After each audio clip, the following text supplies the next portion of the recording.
खास करके आए कि शिलान्यास प्रदेश सरकार के सशर्त अनुदान कह के एक कार्यक्रम हो प्रत्येक पालिका के दिल जाए वही तहत से 25 लाख के बराबर के सशर्त अनुदान नेपाल पत्रकार मंच सप्तरी के कार्यालय भवन के लिए उपलब्ध और शिलान्यास भेले। हम आशा करे समय में से संपन्न हेतु से हमारा आशा है। और खास करके ऐसे विगत में कई बार अब स्वाभाविक से अपन गृह जिला वाला के कारण से अपने सबसे सब दिन संपर्क रहे से प्रत्यक्ष रूप में ऐसे पहले पत्रकार महासंघ में क्या कर हम मंत्री वाला के बाद तो वो सब कहना कि पत्रकार महासंघ के प्रदेश सरकार द्वारा ये वाला सहयोग सब देते और विगत में मिले और अहू संदर्भ में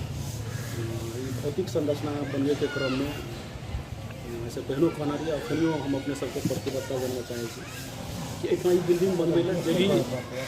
रकम लगते प्रदेश सरकार देते से अपने सबको हम प्रतिबद्धता करना चाहेंगे। खास करके अत्यंत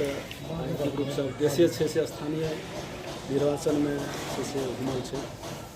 स्वाभाविक रूप में आने वाला बैसाख 30 गते जो स्थानीय तह के निर्वाचन जो संपन्न करवे के नेपाल सरकार के तैयारी है और स्वाभाविक रूप में फिर संपूर्ण दल सब भी वही रूप से अपन तैयारी में बढ़ रहा है और निश्चित रूप में अपन अपना सबके इनका और में सत्ता गठबंधन के भी अपन केंद्र में से एक तरफ के हमारा सबके गठबंधन के हिसाब से भी चुनाव बढ़ा जाए छलफल भी भऽ रहल है। और स्वाभाविक रूप में अब जनता के चाहना अनुसार अभी आवधिक चुनाव है। आवधिक चुनाव लोकतंत्र में ये अपरिहार्य से होना चाहिए और अपन स्थानीय तौर पर चुनाव में आम जनता के चाहना अनुसार जनप्रतिनिधि सबके से चयन हुई और आगे वाला समय में जनता जे एक सुशासन चाहे छे समृद्धि चाहे छे ये आवधिक चुनाव होला के बाद ये अनुभूति हेतु से हम विश्वास देने छी और आने वाला समय में स्थानीय चुनाव स्वतंत्र निष्पक्ष धांधली रहित भय रहित चुनाव है से भी से आशा है। धन्यवाद। आज की शिलान्यास कार्यक्रम के प्रमुख अतिथि प्रदेश सरकार के प्रवक्ता समेत रहल अर्थमंत्री आदरणीय शैलेन्द्र प्रसाद शाह जी, एठाम उपस्थित पूर्व अध्यक्ष खड़गा जी, अहिना वरिष्ठ पत्रकार अनिल अनल जी, अग्रज पत्रकार गणेश लाल देव जी, सलाहकार मनोहर पोखरेल जी, पूर्व केंद्रीय सदस्य अवधेश झा जी सहित एठाम जते उपस्थित छी संपूर्ण अग्रज तथा सहकर्मी पत्रकार लोकनि के हार्दिक धन्यवाद व्यक्त करना चाहे। एक छोट सूचना के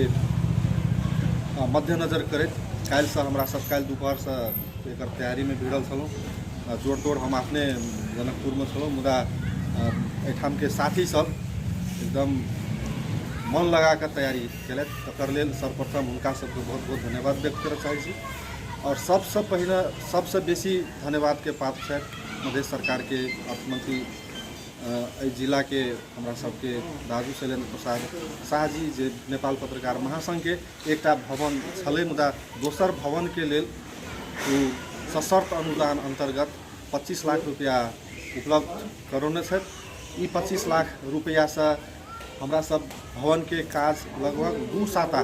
तक में प्रक्रिया पहुँचा के सब चीज़ अगर 2 साता तक में शुरू कराब से अपने सबसे हम प्रतिबद्धता व्यक्त करना चाहे छी। और उनकर मंत्री जी के प्रतिबद्धता रहे जे काज शुरू कयल जाए, भवन निर्माण के लिए जते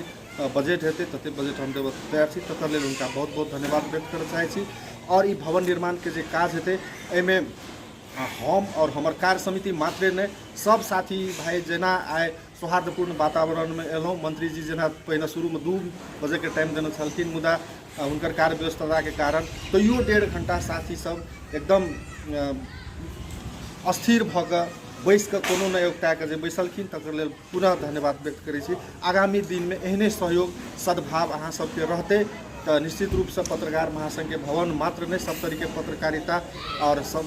क्षेत्र के सेहो विकास हेतु सब तरीके पत्रकार सबके सेहो विकास हेतु से अपने सबके हम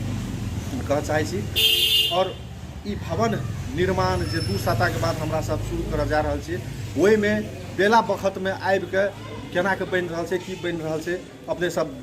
देख देवे सुन देवे सेहो आग्रह करे। ई कार्यक्रम में समय दिलों तकर लेल मंत्री जी सहित संपूर्ण गोटे के नेपाल पत्रकार महासंघ शाखा सप्तरी कार्य समिति के दिश से सब केओ के बहुत बहुत धन्यवाद व्यक्त करे। ई शिलान्यास कार्यक्रम के सेहो एहिठाम पूर्ण समापन भ गेल से अपने सबके जानकारी करबे। पुनः धन्यवाद दै छी। धन्यवाद।